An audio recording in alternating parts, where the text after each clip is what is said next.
Yeah.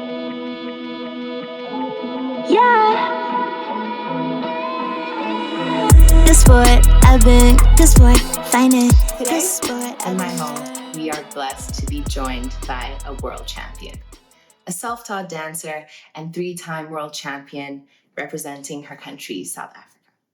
She grew up in the Township of Alexandra, but originates from a town in Limpopo, which she describes as unmarked on the map.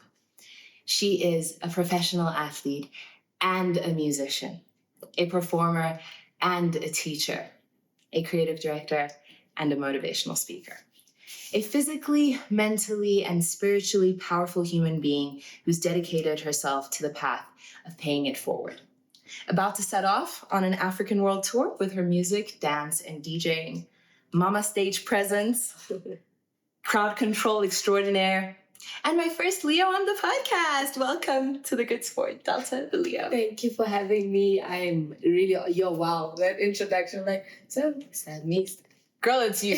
You've earned that introduction, and Thank you so much. I appreciate you appreciating it. You made it super fun to just from the little bit that I've gone through your journey. I've enjoyed everything that I've seen, and you've absolutely earned it. It's been a lot of hard work and decades of showing up that's allowed you to accomplish everything that you have. True.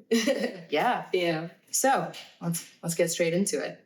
I think it's very hard to fully grasp how many steps are between teaching yourself how to dance and representing your country and becoming world champion on more than one occasion, even winning in categories that women hadn't before. So tell me about your journey. Wow. I think the first or early memory of it is firstly listening to, I think the rendition of It's Friday Again, which we know the remix, but I know the old classic. I just forgot the title of the song. Hearing this on Mnet, and I was dancing. I know I was very young, and I was like, I enjoyed the feeling. I would dance till I just couldn't dance anymore. So it's just I would exhaust myself through dancing because I enjoyed it so much. But let's fast forward into high school, where I was bullied a lot, and I turned to dance to kind of find a voice for myself, and that was my saving grace. So whenever anything got me down, I dance. Sad, happy, feeling like I don't belong. Dance was my safe haven. And when I realized that I enjoyed hip-hop or listening to hip-hop, I started dancing hip-hop, but I didn't really quite understand what it was till I watched more videos, watched, what I saw on TV. And I mean, now you can imagine YouTube has countless and countless videos. And I mean, someone that I studied a lot growing up, it was Losha Cooper, because we'd see her backstage and I was like, I want to be like her, and I remember seeing a competition called Masters of Rhythm, and I was like, man, I don't think I can make that. And a friend of mine was like, I'm going to pay for you and you're going to do this competition. And I was nervous because this was like street style. The best of the best dancers in Joburg would all rally and go compete. And I was like, you know what? If I love dancing this much, I am going to do this thing. So I practiced every day. Show day came, I had to perform. And obviously I've been told that all the best dancers were going to show up. And that was my first street style competition that I won. And knowing me, I was still like, what? Masters of Rhythm? I won. Okay. Didn't really register much until I did, I think it was strictly hip hop. And I entered 5 categories and I won all 5.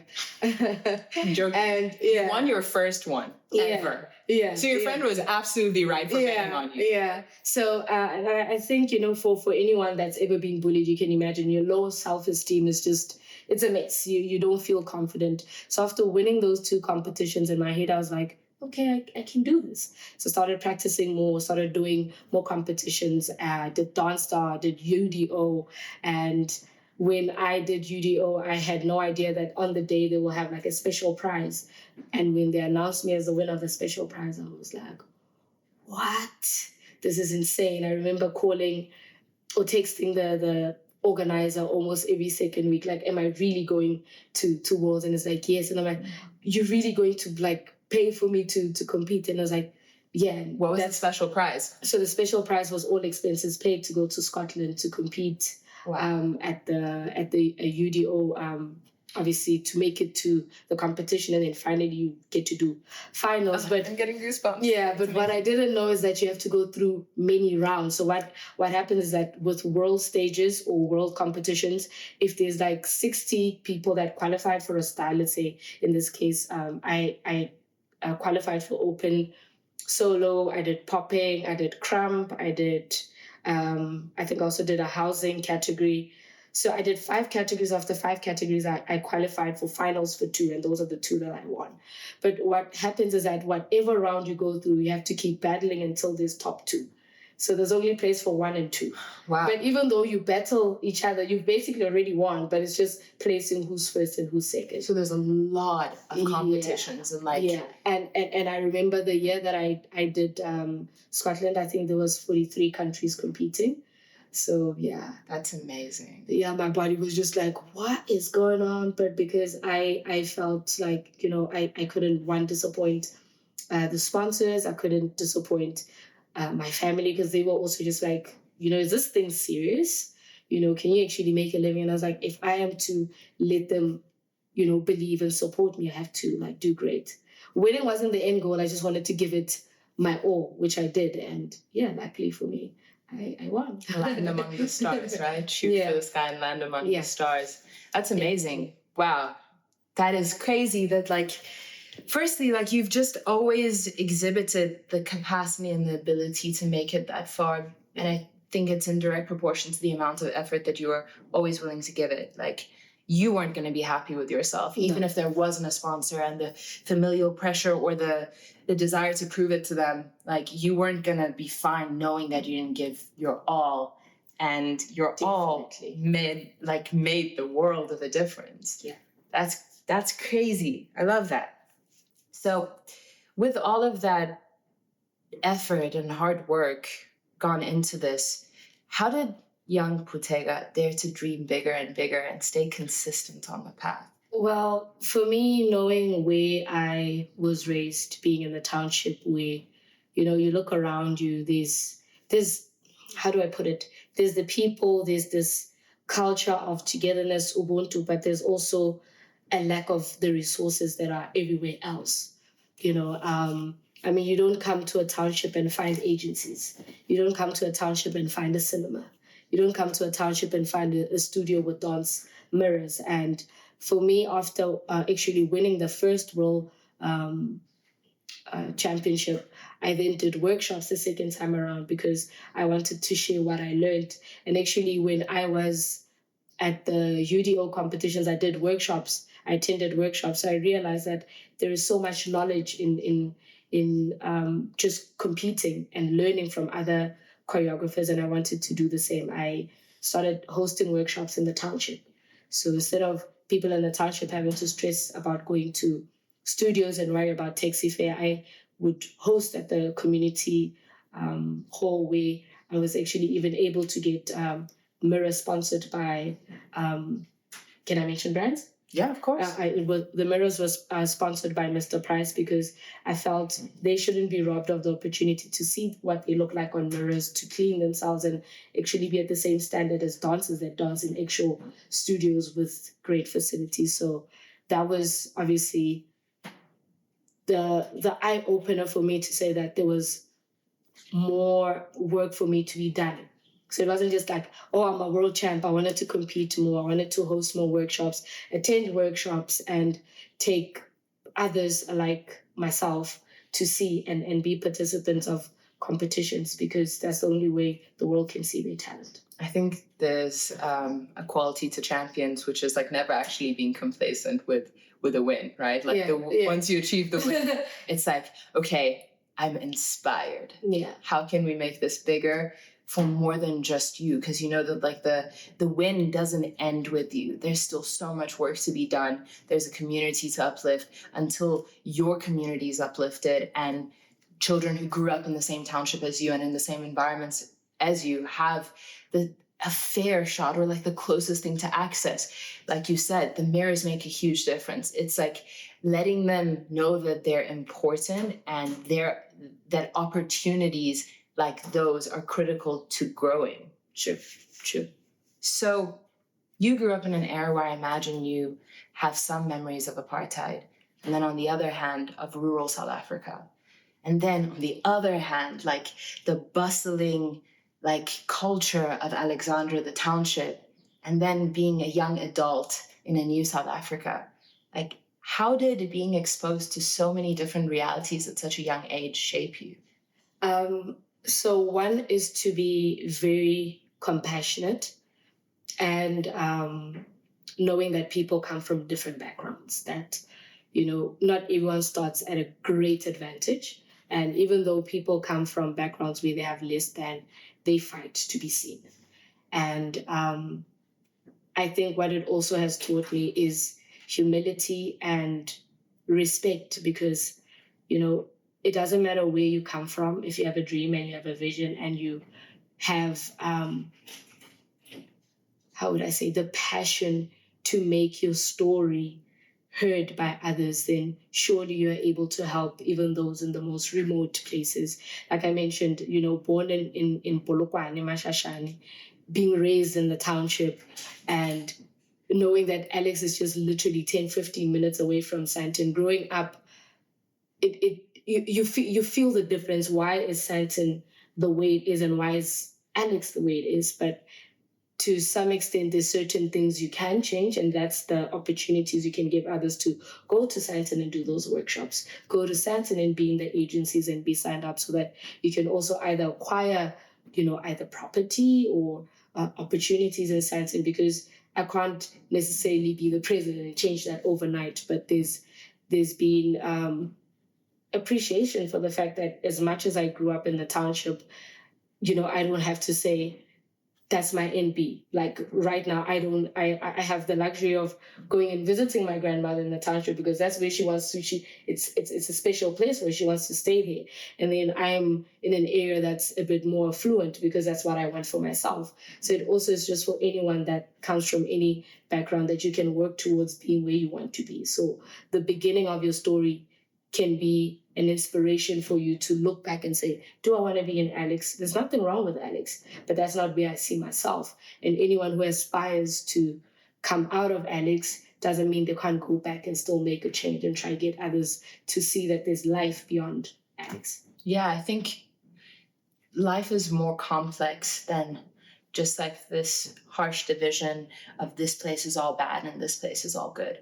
To each of those environments, there's things that are incredibly valuable. Like you said, growing up in the township, there's community. As much as there is a lot of other endemic problems and a lot of inequality with what surrounds the area, there is a sense of camaraderie among the residents. There is order in a way that a lot of people who've never visited any township wouldn't imagine there would be so much order, and that it would be upheld by the citizens themselves, that like kids can't just do things because like the adults know them well, and a sense of community that's actually harder and harder to establish in modern day big cities, because people don't even know who their neighbors are. And those are qualities that a lot of people don't actually want to leave. Like you said, like your grandmother is choosing to be there because that's where her people are. That's where her home is. That's where she wants to be close to. Exactly. And to rural South Africa, you said Mashashane. Yes. There's stillness of time in places like that people have to go on glamping trips or pull out these. Because totally there is like no tar. You still enjoy, like the nights are the best. You literally feel like you're in a planetarium because the stars shine so bright. It literally looks like there's diamonds in the sky. The air feels so clean. You just, breathing feels calming, compared to the city. Like everything about it, the landscape, the river, the dams, everything's just so clean because there's less population. Then there's the plantation. Like at home, we almost have almost every fruit tree you can think of, from mangoes to avocados to figs to granadilla to grapes. Everything in your yard. Like I literally do not have to go to the other grocery shops for all of that. You can literally plant everything. So the cost of living also differs, A life in Sandton will not be the same in Alex. For 20 Rand, I get a really good meal. versus 20 rand in Sandton is like nothing. Parking. Yeah, practically, yeah. So you're parking, someone's meal. I think there's something really interesting about how like the richest people in the world who have acquired all the material goods possible, like crave environments like Mashashale where they can look at the stars and be away from their phones. Like there's just something about this circle that's incredibly fascinating that tells you that there's so much value to any environment. Sure. And it is down to outlook and perspective. Like you have to make a choice of seeing your circumstances or your environment as an opportunity to grow out, and also not look at it and like not resent where you come from, not look at it as an all bad place, and realizing that there's a lot of bad outside of what, like in the spaces you imagine as like your dream to be in. Everywhere has problems. Definitely. The grass is never greener on the other side. That is so true. You're just choosing what's in the grass. Yes. Totally. So you've gotten to travel the world, interact with so many different people, compete against people from all over the world, befriend people from all over the world. What was the most eye-opening thing? You have already spoken a little bit about what you took away from your competing experience and what you chose to bring back with you in the form of the workshops. What was the like most eye-opening thing about your first time abroad? I think it's how people were very welcoming. It didn't feel like, especially in like the dance world, we just want to dance. We just want to hear music, or you have fresh kicks and where you from, your hairstyle. So it's the nice thing about the dance community. There's just a level of culture, and the indifferences is what makes it all cool, because people from Africa dance differently. People from Japan dance differently. People from New York dance differently. So when we all come together, it's like a mixture of celebration, because I can't say it's just dance. It's like we celebrate the fact that we are so different, but yet what we're doing is also similar. It's just different languages. We can all speak, but we speak in different languages. So I think that's my big take. And also just being able to be who you are, because that's the thing about dance. Even if you learn steps, you show up as yourself. And I think if you can do that for as long as I have, or longer, that is like the best thing you can do, because some people do it and then they stop and they don't do it. And for me, I feel like my clock is like forever. I want to do this forever. Yeah. The long game. Yeah. So that's also the takeaway, seeing that a lot of the choreographers were also older. And so literally you don't have to cap yourself. You don't have to like impose a mental limitation on like what you're able to accomplish, or that you ever have to stop. Yeah. I really love that. The thing about you said about languages, it's like body language, but on like a whole literal level. Like the Japanese dancers and the Korean dancers who speak Japanese dance and Korean dance. Because how they pop and how the Americans pop and how, the rest of the world will pop or lock or turf or glide, it's very different. Because we in different worlds, and how we interpret that with our bodies is also different. Yeah, because it's like a product of nurture, right? Yeah. Like it's nature and nurture. Yeah. And so like the same move taught in the same way looks different. Definitely. Is there a lot of like learning going on among all the different dancers of like, oh, what did you do there? Like, how do you do that? Like, can you show me? Definitely. So I think, and I stand to be corrected, every dancer wants to stand out. And you have dancers that are known for like the simple moves where their moves are not big. It could just be like, that's what they're known for. It's like movement that is slow. And then you have dancers that are just very hard, So that's why I feel like you either have a signature as a dancer. Like for me, I know I've always been like a hard dancer. And that's why during most of my competing years, I would always be like the only female standing with guys. Because I'm like, I kind of approach it on that level that it doesn't have to be feminine, I can be hard. And that's why I loved crumping, because I could just go as hard as the guys did. So yeah, I feel like there's definitely a signature thing that's going on globally, like how you've seen Africans have tried to make Afro theirs, and you see it. Anyone in the world can do Afro beats, but you can't do it like Africans. How we do it, you can feel like yeah, this is what they dance to in the backyard. It's very so normal. funny. And then It's so everyone true. else is like doing it, but it looks like steps. Like someone is like, okay, 1, 2, and then now you're gonna move your waist, and then now you're going to, They're disconnected. Yeah. It doesn't like flow in. And it only goes back with the fact that they don't have the full foundation, which is just the sound. We could be playing music right now, and I'll just be like, and that's a move. you know? And then when you're doing it standing, it's just bigger. But someone else will just be like, I mean, you can do this with any song, but with Afro, it's like, it's different. You like feel it different. It's so true. Yeah. Like recently with the AFCON, when Nigeria and South Africa played, and ultimately South Africa ended up losing out. And Nigeria, like, there's a lot of discourse on Twitter where people, like Nigerian people on Twitter, not all of them, were saying like, okay, cool, we're claiming Amapiano. And then that was going on for days. So South African people were like, you can't claim Amapiano. You literally can't do that. And then like they were referencing videos of like Nigerian people dancing to Amapiano, and they're like, no, we're not worried. We're not worried. It's like you can't even, like, you couldn't replicate how naturally it comes to someone who's grown up in that environment. And like, it's like, it is that body language. It's inherited. I don't know how much of Tango's not. He's like, I need to be a part of this. So thank you. Thanks, Eitzo. It's cool. We don't even have to stop this. Like, it is just reality. Yeah. It's reality. This is the thing that happens when you host something at home. You need to let the other family members join in. Yeah, everyone wants a slice of the pie.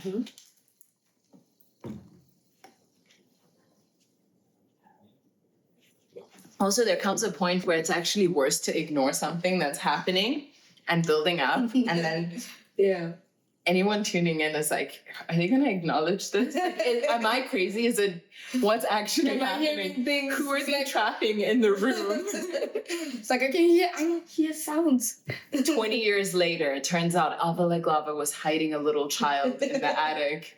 And you never know. You never. I don't have an attic to hide children in. Thank goodness. Because that's the main reason. If I had an attic, it'd be over. Let's clear that. So now that you have seen so many places, and I'm sure you're nowhere near done seeing the world. Not at all. So many more countries to tick off the list. Definitely. Would you consider moving from South Africa? I probably would, but because most of my family is here, and I'm a granny's child, and I love my mom, and I have 2 siblings, I still feel like I need to come home. So yeah.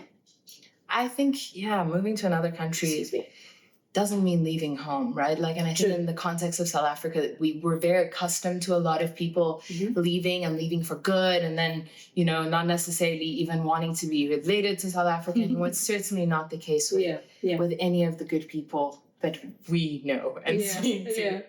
I think it's just like a temporary chapter to go export South Africa, as you have been. If you would, where do you think you would go to out of all the places you've tricky been? Question. You know what's the thing? From my travels, there's one place that just felt like home without being weird, and it was Thailand. But I'm not quite sure if there's a lot of dancers in Thailand. That's my thing. But I also enjoyed Sweden because the dance culture there is like really growing. I think I have to travel a bit more to like feel a sense of where would be home, because I would want to feel home, because naturally I need to dance. So if I don't have people to dance with, that it's just going to be a bit awkward. There might be a gap in the market in Thailand. I imagine. Because everyone dances. I know that, Japan, definitely dance community. China, yes, but Thailand just seems like touristy and just maybe more like boxing but not more martial arts. Maybe they have like a secret underground like dance movement going on that's like not as advertised or popular as Muay Thai, and it's possible, and everything else, and the partying, of course, because it's really a beautiful, calm, and very, I feel like it's such a zen place. So I like calm spaces. So maybe that's my homework. I need to just check out what Thailand dance scene looks like. Yeah, I totally live there. Like, Does it remind you of Mashashale at all? it just has calmness. Home is calm, I think, maybe. But we don't have the ocean, so that would be a complete... Just, I think to have been to a place where I didn't hear anyone shout, everyone is calm.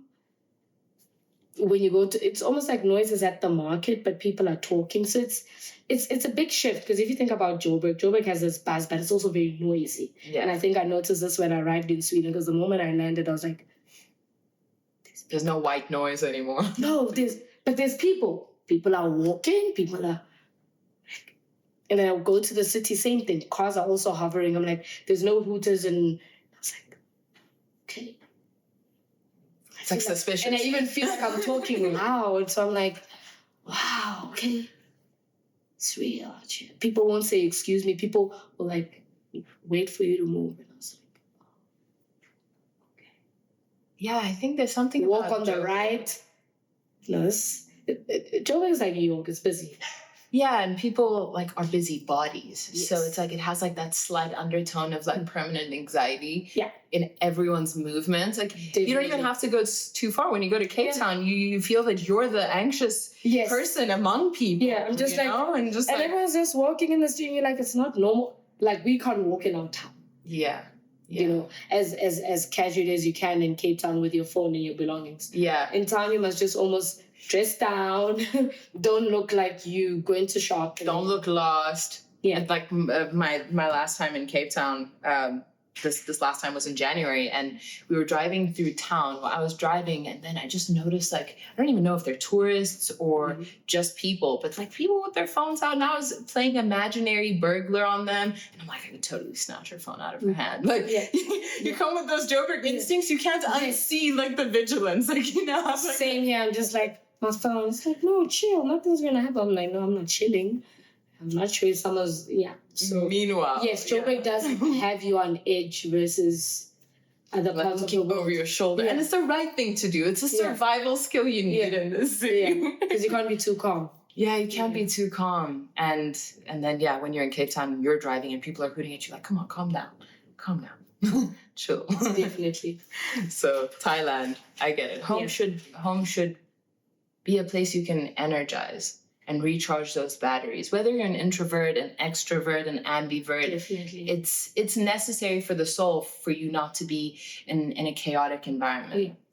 Oh, like, I think that would be most people's answer. Yeah. I don't know everyone, but I imagine that's a fair assumption. One thing I found super striking and so heartwarming is how you speak to children. Speaking to them as intelligent people who, demand our respect, and that are powerful beings able to write their future, their story, and have agency over their story. You speak to children in a way that I honestly don't think I've seen much of. And that relates to your work with, being a teacher, an instructor, a motivational speaker. Who did you grow up looking up to? My grandma. Yeah, I feel like she's like the best teacher. And second to my grandma would be my mom. Also, children are really smart. If you give them room to see them and hear them, they share with you, things that you just like, oh, I didn't know that. And they just really, especially in this day and age, they're really quick with everything. Today I was on a call with a friend of mine, and literally, I don't know how many months old her daughter is, but she was like, she just switched on the TV by herself. And she's like, you must be proud of herself. I'm like, yes, you should be a proud mom too, because she did that. She was like, oh, you're not giving me attention. I'm switching on the TV. So it's also just, when you give a child attention and you see them, they're able to also express and be independent and confident in themselves. And I think that's where it comes from, when you are not boxed like you're a child, but see as you're another creative. Let me see what you can do. You didn't hesitate to say your grandma and your mom. Yeah. So the maternal force in the family runs strong. Definitely. And I imagine that they never boxed you. No. I imagine they also treated you with a fair bit of respect and not like, okay, cool, you're a kid, you should be left out of this conversation. We're not going to be honest with you about this or that. So I guess really like we benefit from like the people who showed us either what not to be like or what to be exactly like and hope to replicate in the next generation. So education is obviously a really big pillar of your career in general. Teaching people, being there for them, believing in them, holding their hand through things. You've really dedicated your life to this path. What is your earliest memory of someone believing in you? My grandma, again. Yeah, because I'm sure African people have this thing called a society where they go. It's either a burial society or they just gather to either every month they have money towards either funeral or groceries. It's just different kind. And whenever they'd have those big meetups, they play music and the ladies will be like, we wanted to dance for us. And my grandma would be like, okay. And then she'd actually even tell them like, no, guys, you have to switch up the music because she won't stop dancing. So I was like the performer at all these gatherings, or when I say even during family stuff. I'd like to say dance chose me. So any opportunity that allowed for me to dance, my grandma's like. Were you ever too shy? And like, was it ever a thing of like her being like, hey, do it, you should dance? Yeah, because I mean, you have to get into it. You've even seen other children and then you're like, and then you just, it's just very natural because you can't just go in and you're like, what if they don't like it? You just, and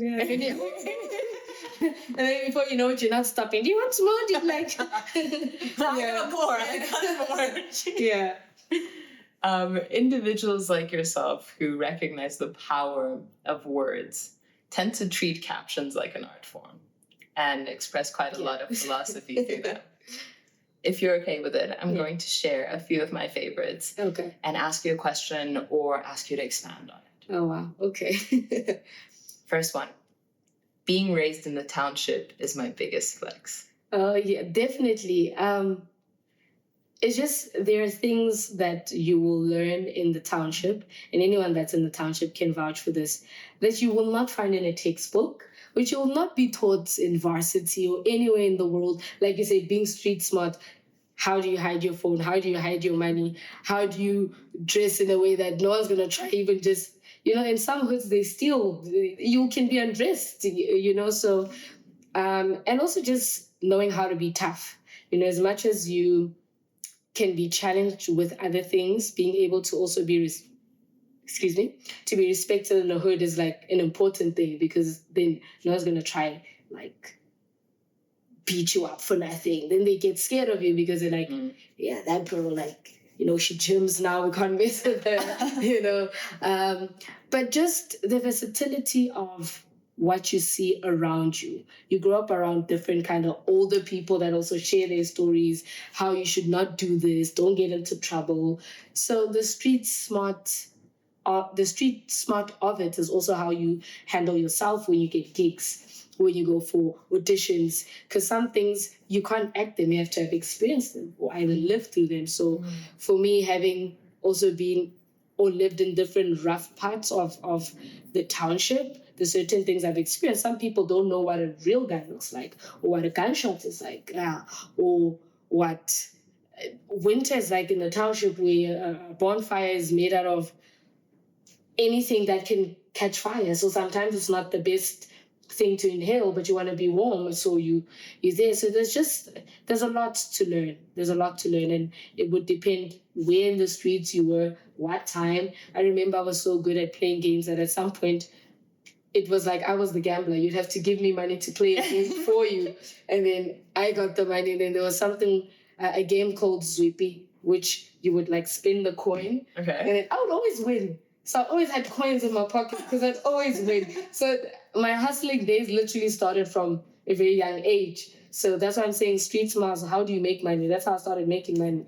Then you come up with other great street ideas. Yeah, you're like, what else can I do? Yeah. This feels good. Also, like, you're just playing it to play, and then you win. And then I'll buy like lollies and everyone wants to be my friend now because it's like you're the blesser of the crew. So yeah, that's why I'm like, it's my, yeah, I mean, even now, I had to be in the hip hop space because back then a lot of people were not dancing panzola.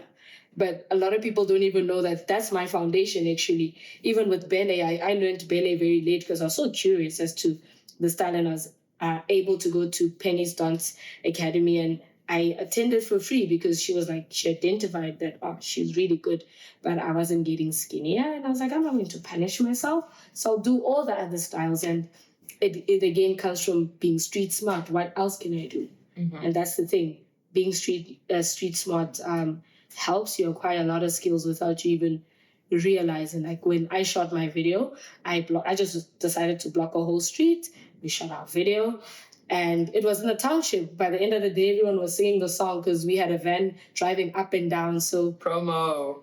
You see, like a marketing like been doing these things before the gram also. So it's kind of like, you know, you have to move with the times, but at the same time, you have to stay true to who you are. And that's why I'm like, I'm from the township proudly, and I never get into spaces and shrink because maybe I wasn't cool then, but I'm cool now. Yeah. And it's still the same girl, just different presentation. I think it's just like a very valuable like social hierarchy to be a part of as well. Because everyone's, you know, there is obviously short-sighted people like anywhere else who want a quick win, but that's not how you actually thrive in any community. And you don't learn.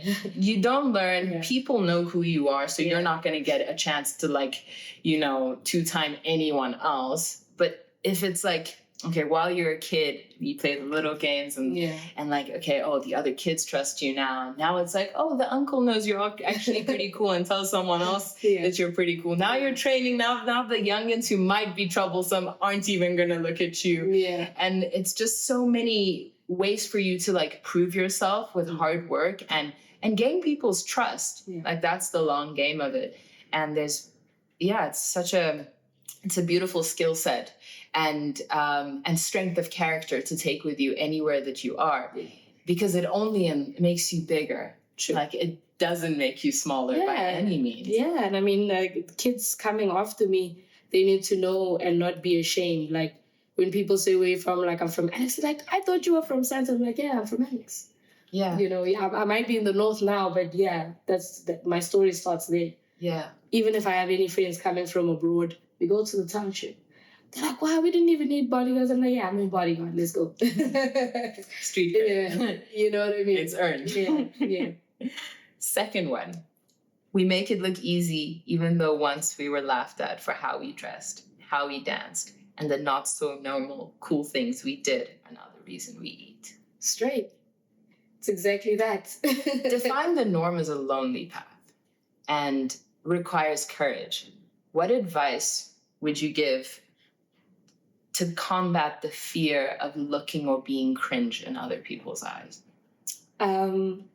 If you look in a mirror and you can see this thing that you're building, like you can visualize it, you can feel it, you can almost get teary as to how far it is. And it doesn't matter if you have money in your account, don't have money, you don't know anyone.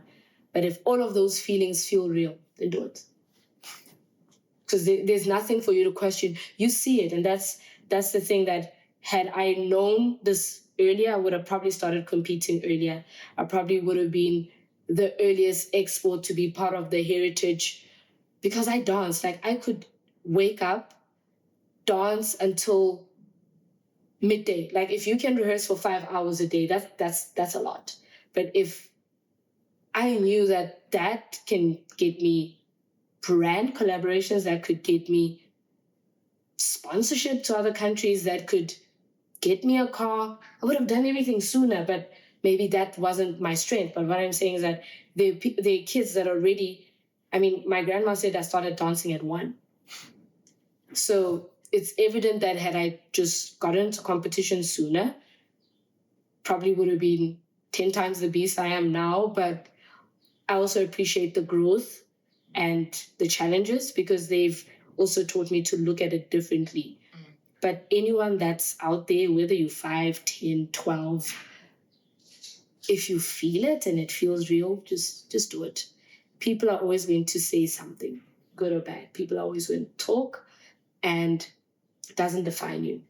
Yeah, I think it's especially challenging Yeah. when you're at a young age and so much of your perception of yourself is, I want to say it's on shaky grounds because other people's input is for the first time in your life becoming a louder voice than it's ever been before. Because I think there's like a golden period in your childhood where you still haven't taken on the world's perceptions of you. And then there's a shift. Yeah. And then suddenly you're aware of what other people think and you care about what other people think. And it takes a lot to defy all of that and like be grounded in yourself of knowing what you're doing is valuable, and that in fact, like, pretty much proportionate to how much you get bullied, you should keep doing what you're doing because you're not like everyone else, and that's the price of being exceptional, is being an exception and not being super accepted by every community because you're ahead. You're doing things other people aren't doing because you're not normal, and I don't believe anyone's normal. What's normal anyway? What is normal, honestly? And I think the 21st century is a great time to not be restricted by that type of thinking that there is a normal. But it's hard. It's hard to accept yourself. It's hard to just do the thing that you deem as cringe. And just, I don't know, have the patience of actually being like, fuck it, like I can be cringe. And then what? And then what? At least. And then they copy. You know, that's why I'm like, first they laugh, then they copy. Like when I just think of how sometimes people come to me because they want reference or they need help. And I was like, oh, so you know, value that because see, it's working. And sometimes you don't even need people to come back and say you inspired them. Sometimes, you know, you see how people are moving since you started something. So a movement is a movement nonetheless, whether I'm driving it or other people are driving it. The fact that if you are the first to do it and everybody else is doing it, you've done your part. Because role models don't say, hey, I'm a role model. I'm just saying, I'm doing it. If you're seeing this as a way to feed you and your family, by all means, you do it. The pie is big enough for everyone. The more value that is created, the more value that is going around. Definitely. It's not a zero-sum game. And it's hard to see that if you know you're being precious and holding on to your ideas and thinking you're the only one. It does take time. It does take time. It takes learning, but I think that's why this is such valuable advice to anyone listening or watching who's at the early stages of, you know, whatever it is that they may be doing. They may have just decided after listening to this to start that thing. Don't stop. Don't stop. And it's okay to have not okay days, and it's okay to feel like you can't do it. But the most important thing is to be consistent about it. Because if you want to get somewhere, you can't not do it today, do it in a week, do it in a month, do it. You just have to be consistent. And yes, it's going to be hard. It's going to be challenging. And like I said, if you feel this thing that you're envisioning, this thing you can't stop dreaming about it, do it. Like I asked my sister, what do you want to be? She's like, I want to be a scientist. I'm like, okay. And I was like, what do you like? I was like, I like maths and physics. And she's proven herself. She started high school now. She's gotten an opportunity for a good school where it's being paid for her because she's being top A in the district. And I was like, this girl knows what she wants. I'm inspired. I mean, at her age, I didn't have a bursary. I'm like, wow, okay, paying it forward. But that's because you want to be that. Okay, you're going to be that. What do you need? And whatever you want to be. Exactly. You want to be good at it. That's the only thing you should want for yourself. Is it actually doesn't matter if it's like the weirdest idea in the world, as long as you know that like you have to be good at it. And anything you want to be good at is unfortunately going to be hard. Yeah. Anything. Even the stupid you things. want to stand out. So that's also another thing. Even the things that people underestimate. Like, you know, it's so easy to like just be on your phone and think, it's easy to be an actor. It's easy to be an influencer. It's not easy to do anything until you well. Do it. Yeah, like exactly. It's easy until you do it. Yeah. I think that's beautiful advice. Yeah. I probably would have stopped making music if he didn't reach out. You are missed, Javo. Man with the big heart. It's actually funny because when we post things on social media, we never think that an icon or someone you look up to will be the one sliding in your DMs.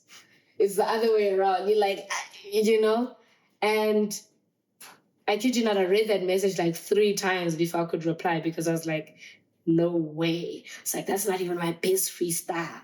And he was like, yeah, I want you in studio. I was like, just get it then.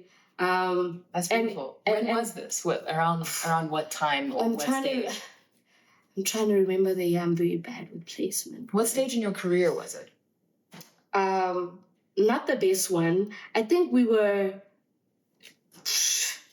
I don't know, it just felt like the world was approaching lockdown, to be honest. Okay. There was almost like a weird shift, even in like entertainment, where things were a bit still.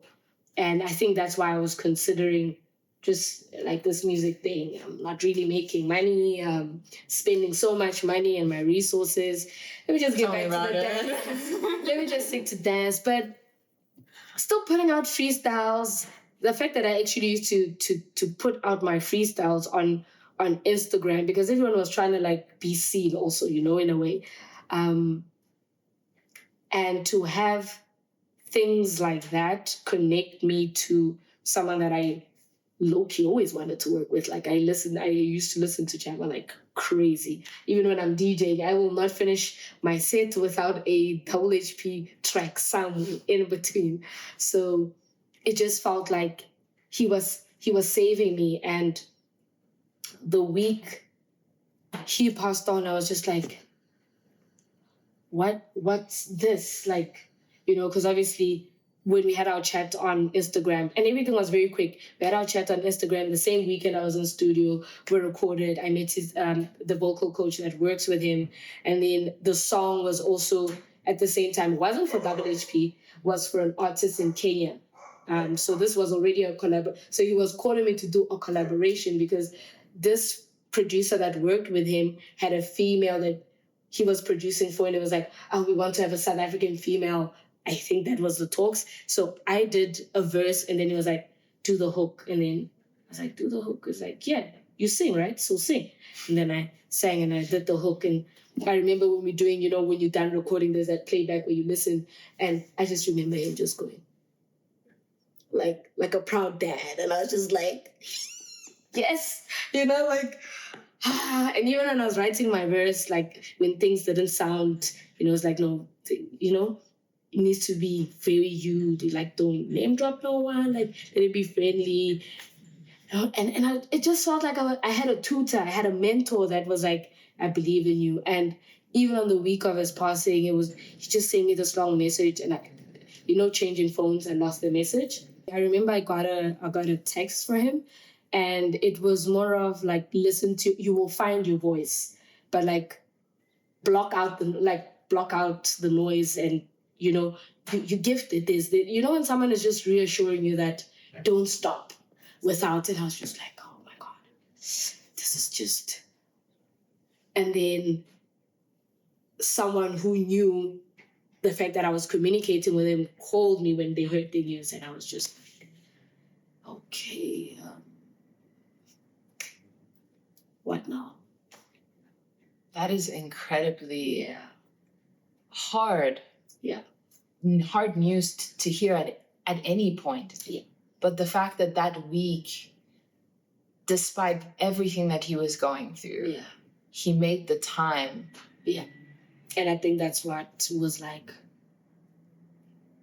when you contemplating your own, and it just reminded me how we don't see angels in an angelic form, but what he basically did is like he brought me back to me, because then after that I just felt this feeling of like I can't stop now, even though I wanted to, and it just felt like you have to. It's a symbolic baton being passed to you, and one that was deeply resonant. It could have come from someone that like isn't even in music and it wouldn't resonate. Yeah. It could be someone who means a lot to you. It could be your grandmother. Yeah. Whose word means a lot to you. but it wouldn't have that same impact because you need an encouragement that is from within that mind space. Yeah. And also just that seed that he left and how he called me into studio, and that's what I'm now doing. And I think I even made an announcement on the socials that, for like, I think from now till mid-year, I want to record 50 females. I mean, I'm already on 3 females for now. And the aim is to also give back, because there are a lot of females that need help and don't have someone that's going to be like, hey, come. Yeah. Paying it forward. Dedicated to paying it forward. Yeah. That was beautiful. Be yourself. Everybody else will adapt. I hope this isn't too personal. No.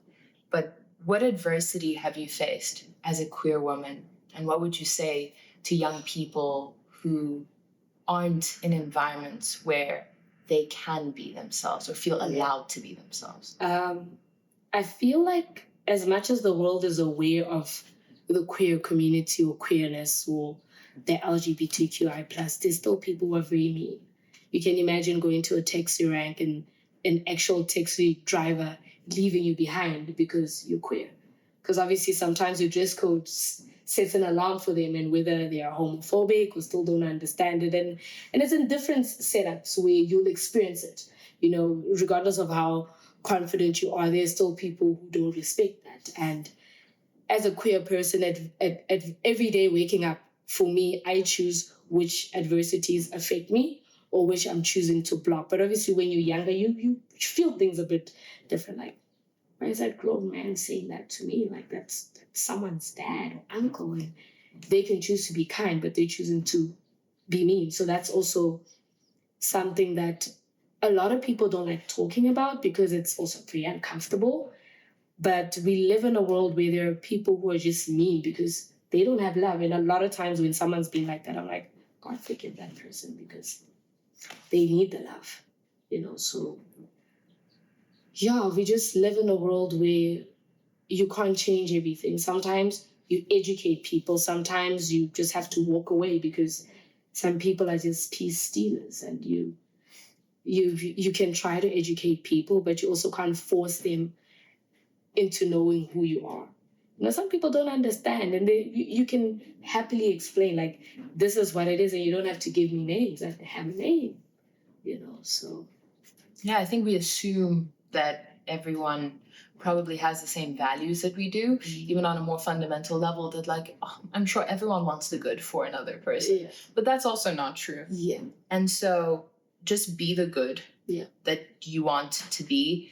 And it's, again, very easy to say this, but it's incredibly hard, especially for younger people, to have such a strong sense of self that they know not to let everything, all the attacks that are absolutely happening, to inform how they view themselves. Definitely. And how they're going to navigate disapproval and like not being accepted, which is a fundamental human need. Everyone needs to be accepted. And I guess the only way around that is be accepted by the people you actually want to be accepted by. You don't want to be accepted by these people. Yeah. Their acceptance actually means very little. Yeah. Like, you don't know what else they accept. Totally. You don't accept what they accept. That's the world. The world we live in just has so many, opinionated haters, what other names you call it. So it's important to also know how to block the noise. It's like flies will always exist, but you have to kind of like get rid of getting angry every single time. You're like, can you believe this? Yeah. 5. Yes, the trophies are heavy. I still remember the look on my mom and Grant's face in disbelief. It took me winning to make them fully understand that I was not about to stop anytime soon. Sometimes parents don't understand what their kids are into, but I can tell you this: be consistent and what did I write? I'm sorry. And live and true to yourself. And eventually everything will make sense. Definitely. I think for me, the good feeling came when I hosted my first talent show in the Township, and basically I filled up the community hall, and everyone that competed, like, even if you didn't win, you got a certificate. And the aim was just to show also people in the community that you have kids that just want a stage to do what they love and to be honored and celebrated by you first, because then it carries so much value, like, oh, my mom and my dad or my aunt or my granny, because some kids don't have parents, get to celebrate you before you go to big stages, because then you have this confidence that my family knows what I do, they behind me, and it just shows up a bit different. I also remember a memory of when I was actually choreographing a theater production, like basically my first theater production, and it was a Michael Jackson tribute. So I choreographed the hip hop piece, the Michael Jackson Smooth Criminal. Everyone liked that song, so obviously she can do it while sitting. So I remember obviously I brought my mom and my gran, and I wasn't sitting with them. Obviously, I was running things backstage, and then I did a surprise performance for actually the lady that had hired me to do the choreography. And obviously, when I did my solo performance, they had never really seen how I dance now in my almost, adulthood. And yeah, they were like, the cameraman couldn't focus. It was just like, oh my God, who is, and in that moment, I think there was the level of, oh, I'm so proud. And even in the moment when I got into music and my first big radio interview was in Limpopo, I took my gran, and they ended up interviewing us like, how do you as a parent, feel with her being a musician? And that's when I discovered that my gran always wanted an artistic child. Just like, I've always wished that my child would be a musician, but in this case, it's my grandchild. So I'm really happy that she does music. So it's just like, I'm getting a nod now. Yes, yes, this makes me happy. So sometimes our parents have like those hidden wishes that they have that we are living, they're vicariously living through us. And yeah, man, for me, I think I'm really grateful, because my grand would always want to know, like, if I leave the house and I'm coming home late, she won't go sleep because she wants to find out, how was it? How was the competition? Or every time I come home with like something, it's a prize or it's a trophy. It's like, oh, why did you win this time? So, obviously when you win, there's always things that she gets. So she always feels like if she goes somewhere, chances are she's gonna, return home with something. So that was like a thing. And then if I didn't win, she'd be like, Rome wasn't built in one day. And obviously you're sulking because you want to win. But it's still good memories to know that you do what you do and there's someone waiting to find out, how was it? How did it go? So that also just pushed me. I think there's two things that really stand out to me. One, that I think we have this conception that like winners don't lose. Yeah. Winners are the best losers. Yeah. Because they don't stop. Yeah. And they're not going to let the loss define whether they show up again. Mm-hmm. So that's number one. Yeah. World champions lose. Yes. And secondly, that, you can wait a long time to get that nod and approval. Mm-hmm. Depending on what home you come from, depending on what that environment is, what your, parent or grandparents, wish for you or dream for you is, there's one thing that's guaranteed, is that if you prove them wrong or if you succeed, they will follow suit. Yeah. And so that unwavering commitment to the path that you see for yourself and the thing that you describe when you look in the mirror, if you feel it, if you know it, if you stick to it, sooner or later, everyone who loves you will agree with you. Yeah. Because I mean, this person's been doing this and they're not stopping. It's like, oh. They will, sooner or later, right? And like, it's at different points in each of our lives, because we all come from different environments and with different dreams that were envisioned for us, or, even the there's so much meaning to names. I've been going down like these like rabbit holes of looking into how much the names were given and bestowed upon us, like infer so much meaning to our life paths. And yeah, there's just so much to it. Like my name means voice. So wow. I don't know if my mom knew that she would be giving me this fate or destiny or hope or wish that I would use my voice. And like, yeah, I mean, some people change their names also. Yeah. That's also an interesting one. So yeah, you could be like, nah, I don't feel it. I don't feel this one. I'm not this. Yeah. There's no doubt in my mind that I am I'm sorry, guys. How am I struggling to read my own handwriting? I am born for this. I needed to remind myself the first time I performed in Europe ahead of my solo tour. No record deal, management, sponsor, just God. You said this a year ago. Yeah. Today, Oh, snap. you have yet another tour coming up. Let's get it. Self-organized, I imagine. Yeah.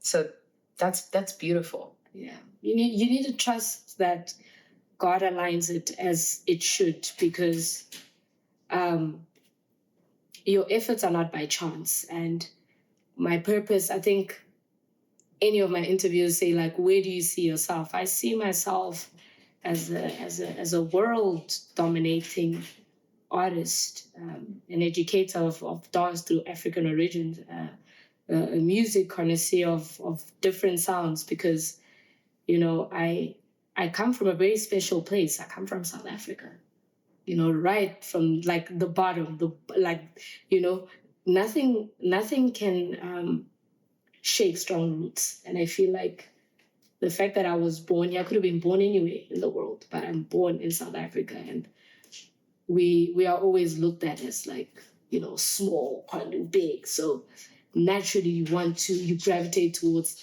the opposite. Oh, you say I'm small, I'm big.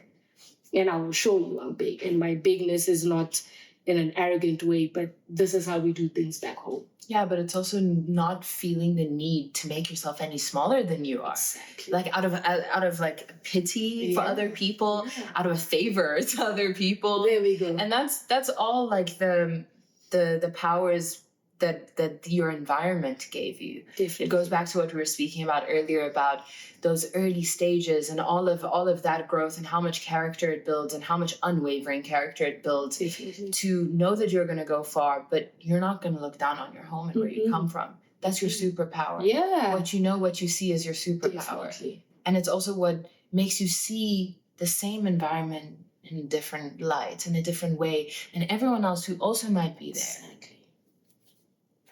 It's hard. Self-organizing tours. So you must, we'll chat there. Yeah. So what's to musically come after this tour? What do you have? Oh, I'm in 2015, to be honest. I really am in 2015. 2015? Yeah, I'm in 2015. Okay. Yeah. What do you mean? I'm in 2015.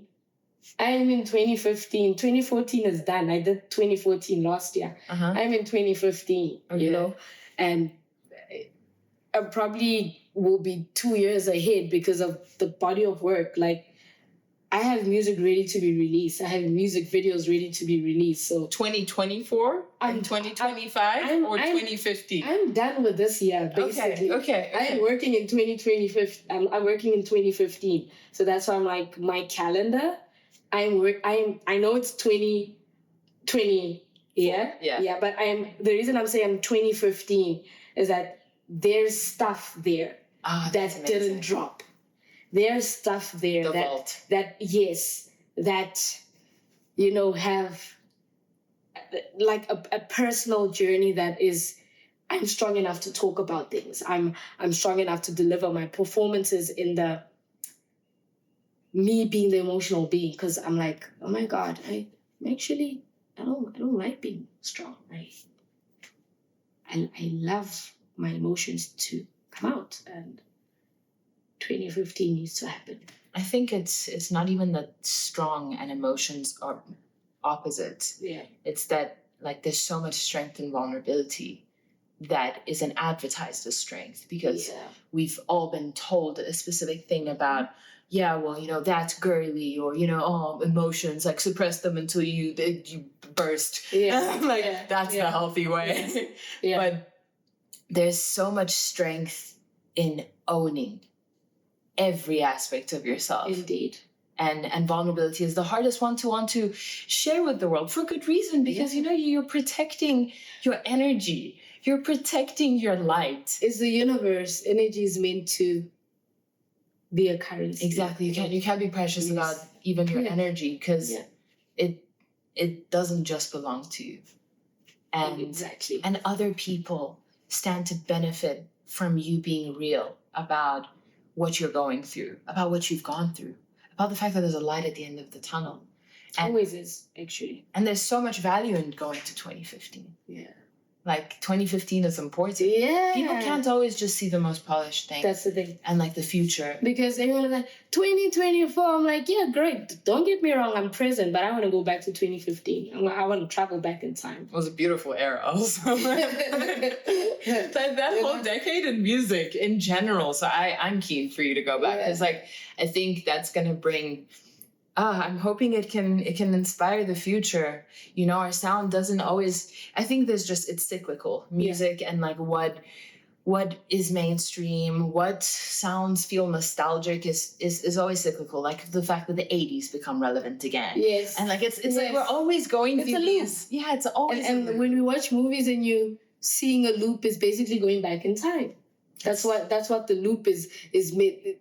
Even if you give it a different scientific term, the loop, there's a seal in the loop. There's this loop thing. We are it. We live and exist in it. So everything is. I am looping back to 2015, and then 2024 we'll have a mashup of that, and then we'll see how that goes. So hopefully that merger accelerates me to far and beyond.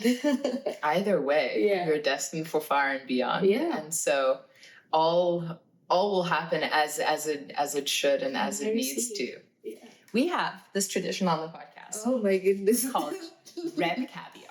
Okay. But don't stress. Okay. It's very musical. We've been speaking about music. We've spoken about working out. What are your favorite workout jams? We need 3 that are going to be compiled into the Good Sports own playlist. Oh my goodness. What do you listen to? Okay, so I just discovered a track called Hot Topic, and it's so me. It like boosts my ego, and I just love it. It's like, I look like a hot topic, smell like a hot topic. You know about hot topic, so gossip. That's the song. Love it. But profound. The instruments, it's just because it's an Afrobeat track, and I was just like, what? This is my tune. And obviously it will have to be my single Phefumula because life, breath, I'm still here. I mean, just to backtrack, I survived 6 car accidents to date. I don't even want to speak about injuries and health issues. And so I take every moment of breath to do the best that I can with it. That's really, really beautiful. Yeah. I don't even want to add anything further to it. Yeah. So that's 2 songs. I also love Phefumula. What a beautiful song. Yeah. I was listening to your EP yesterday. Also just boom boom, the energy. And you found a really beautiful way of combining so many of the great Afro-inspired genres. Yeah. Whether it's Afrobeats, I see reggae as also fully inspired by Afro roots. Yes. And if we're being real, hip-hop and R&B also. Yes. I don't see them as white people things. No. Or genres that really were mastered by, Afro influences, whether it be Black Americans or not. Definitely. You've really found the best of all of them and combined them. And it also has a Amapiano feel. Yes. Even though it's not Amapiano, it has that feel. Yeah. And so I was just really, really appreciating how there was the overall feeling. It's so genre bending that it's hard to pinpoint exactly what genre each song is, but that's exactly where I enjoy music the most, because then you're forced into feeling. You're forced into also having to move, and you're like, how do you move to this? I've always said, because they're like, what music do you make? I'm like, I make feel good music, and the word good is to your interpretation. It could be go, it could be odd, depends how you make the word good look for your vocabulary or for your palate. And from a dancing perspective, no one dances when they're really angry. Like when I say basically, a dancer wants to smile and enjoy what they're doing. So naturally, my music is to pick you up. And even if you're feeling a bit sad and you're listening to the lyrics, I need to get up and do something. And then the 3rd track would be Chavarabone, because that's the song that I feel picks me up when I'm feeling like, let's do this, and also it was my comeback hit track, because that's the track that really got people looking and be like, okay, even in terms of the video, which I directed as well, was like, okay. Fears rise from the dead, and that made me also appreciate my versatility as a songwriter, and also again when I sing in my mother tongue, there's just a different level of channeling that happens there, because you can't place if it's South Africa, you can't place if it's whatever African country you can think of. So also being multilingual is like every African superpower. We can speak more than one language, and you just never know what song I'm gonna drop in one language. And the way I found that like when you are multilingual, and I've only recently started like writing more in my mother tongue, which is such a challenge. Like I'm not going to make it sound like it's been easy for me. For the longest time, I had to fight off, like even just like every time someone brought it up, like, why don't you write in Farsi? And I'm like, because I'm like a 15-year-old in Farsi. I grew up speaking it with my family. I don't swear. I don't like my personality is far less developed in that language than it is in English, which is the language I chose to express myself in and became really creative at. And so it was really difficult because I had to be a whole other level of vulnerable and be okay with a potential Iranian audience thinking, oh, I bet her Farsi is not even good, even though it is. It's just creatively, right? Yeah, but you start somewhere. You start somewhere. That's your identity. That's part of the uniqueness, because someone else can't do it like you. So you just have to those walls. And the vulnerability that it takes to write in it allows for the things that like you were probably trying not to say to come out of you, which also just takes time for you to accept to get to the point where you're doing that. It's a journey. So do you listen to your music when you work out? Yeah. Love it. I Same. do. Same. And I'm just the like, hardest thing. Yes, I'm saying that. You have to. Maybe it's a Leo thing. Maybe. Yeah. I don't know. Because I love like taking a rough bounce from studio and taking it to a workout with me. Just this morning, I received the file from my producer. Dope. And it was the master, and I'm like, okay, is this good? I need to tire myself with it and know that it's still good.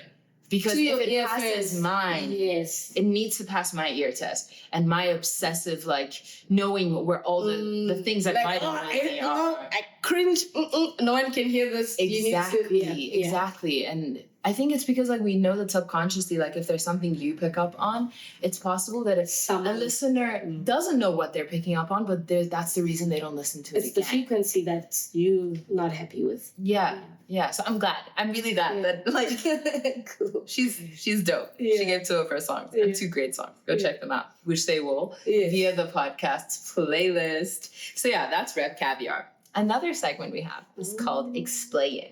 So I'm going to shoot a couple of questions where you're supposed to not think about the answer and just answer from the heart. Okay. Quick fire questions. Okay. What's the fastest way to change the world? Love. Beautiful. Least favorite muscle group to train? Glutes. Why? This is painful. And then you can't sit on the toilet seat. I love the pain. I just love the pain in general. No, but like, it makes you feel like you've done. Oh, the thing is that I really I push.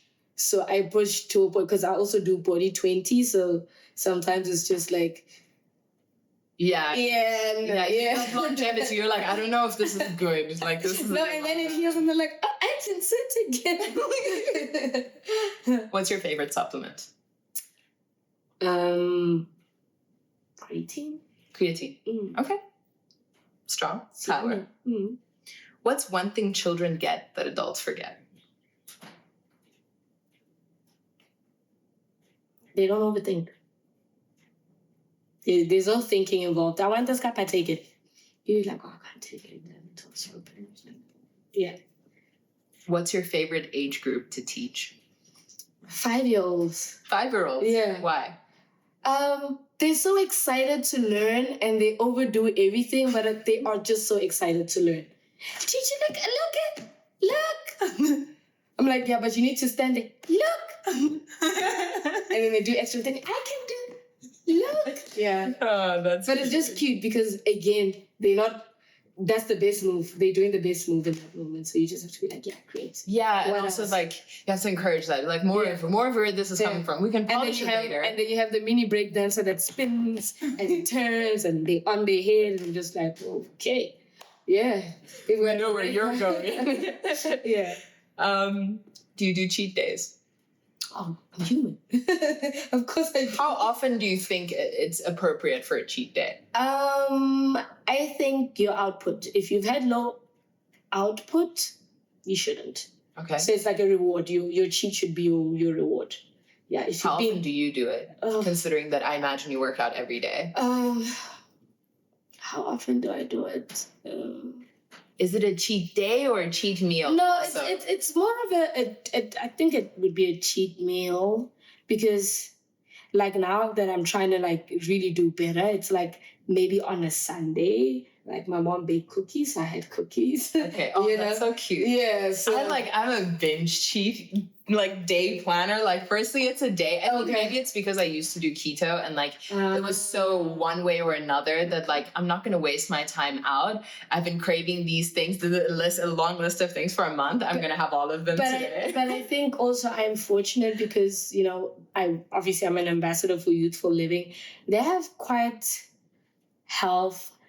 We call it guilt-free snacks. Mm-hmm. So they've got keto chips. They've got... Those are so good. Yeah, they've got bars. They've got a lot of things that are sugar-free and very healthy. So do you really now call that your cheat days?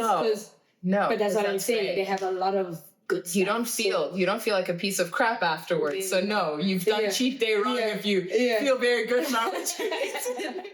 Yeah. No, but I love those keto chips from Youthful Living, like the tomato flavored one and the green one. I don't forget. Yes. Those are so good. Yeah. Hey. They also have the banana chips. Yes, plantain chips are like the best. I don't know if those are plantain or just banana, but they're very good. Yeah, so I know they have have a good option in terms of the guilt-free snacks. As former keto person and present day keto person, Youthful Living's things have always like held the fort down when we've needed it. So shout out and we're plugging. Great. And to end off the podcast, we ask you for one book that you feel like has changed your life. It doesn't matter what type of book it was. I feel like you have an answer. Yeah, I do. We should stop right there. Zero Facts. What's this book? The orange book? The art of not giving a fuck. Yeah, that book. Yeah, that's my Bible right there. Awesome. It's a good book. Yeah. What did you take away from it? Where did you read it? When did you read it? So it was first a gift from my younger brother, and I read it last year. And it really helped me to sit with myself because there were certain things that I think I didn't want to face in terms of certain behavior, certain unlearning, and just to show up a little bit more as Delta and not, because sometimes we are able to, people wear their heart in their sleep, always giving, and they don't pour back into their cup. And I'm like, after reading that book, people can definitely just have what's on my saucer, not in my cup. So it is what it is. That's beautiful. What a nice gift from your brother. Yeah. That's precious. Yeah. That's awesome. Yeah. Delta, you've been an absolute pleasure to speak to. I have just feel like I've absorbed a lot of wisdom from you that I need to now go and let marinate. I have received the energy. Now I need to marinate on it and actually go and live by the example that you've set, paying it forward, providing the opportunities were given to you that is necessary to give to anyone at the starting stages of your career. And you'll know what capacity you have to do that definitely when you have it. And there's just a lot to be learned from you. And I hope that everyone takes away some pearl of wisdom, as I'm sure they will. Yeah. You're only at the beginning of this journey. Yeah, leveling up. Yeah. I know you're not going to stop. And this is only the beginning. So thank you so much for being such a good sport and for being on here. I've thoroughly enjoyed chatting to you. Thank you. I feel really honored, and I hope you continue to be a voice for those that are struggling with putting words to what they are doing, and to also remember that blessed is the hand that gives. And whenever you need support, don't forget to draw in from the tribe that you're building, because we all need to feel like, people see us and hear us. And thank you for reaching out, because I was like, wow, it's such a nice DM to open. I was just like, who? Me? When you followed me, guys, just to give context, as soon as I opened your page, I was like, no ways. That's God. Yeah. That's God, because like you are not only a professional athlete, you're also a musician. You only had to be one of those two things for this whole premise. Yeah. And it was just a sign from God and a gift from God that you were put on my map. And so I'm incredibly grateful for that and just instantly inspired. And you're a Leo. I love that. We take it. Leos love other Leos. First Leo on the podcast, Let's Go, is bound to happen. And it happened. Lucky number 5. Yeah. So thank you so much for blessing us with your energy, your story. And we're going to be watching this story closely and following every step of this journey. So thank you. Thank you. Awesome. That's that. Nice. I was like, don't ask me trivia. I didn't have my spinach. If you think you know a good sport with an inspirational attitude and story, hit me up. Please remember to like and subscribe so myself and Aiden work even harder to bring you more good sports and amazing guests.